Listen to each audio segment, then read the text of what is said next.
More than a dozen Confederate references found around VCU's two campuses will be removed and replaced.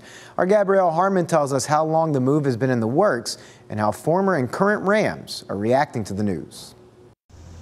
VCU will soon be de-commemorating 16 buildings and symbols in connection to the Confederacy. The process began almost 3 years ago when VCU President Michael Rao formed a committee to review Confederate symbols on and around campus. I really didn't know that they had any, but I feel like it's a positive step in the right direction. Brittany Washington graduated back in 2014.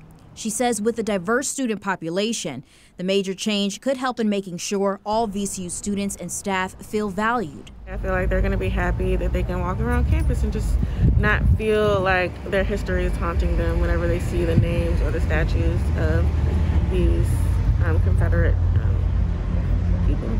Most of the buildings are near VCU's medical center, and earlier this summer, the statues at Monroe Park, as well as the Howitzer statue, were removed following protests and demonstrators pulling them down. As someone who came from like a small area, I was taught a lot of misinformation about that subject, and I was like ignorant, and I had to learn and check myself and make sure that I was getting the right information. And I feel like everybody has to go through that process because it's just kind of ingrained into us that, you know, it's been that way for however long, so it's not a big deal, but it is a big deal. Hannah Diamond says she's glad VCU is taking action, but hopes that in the future, students and staff will be able to be more involved.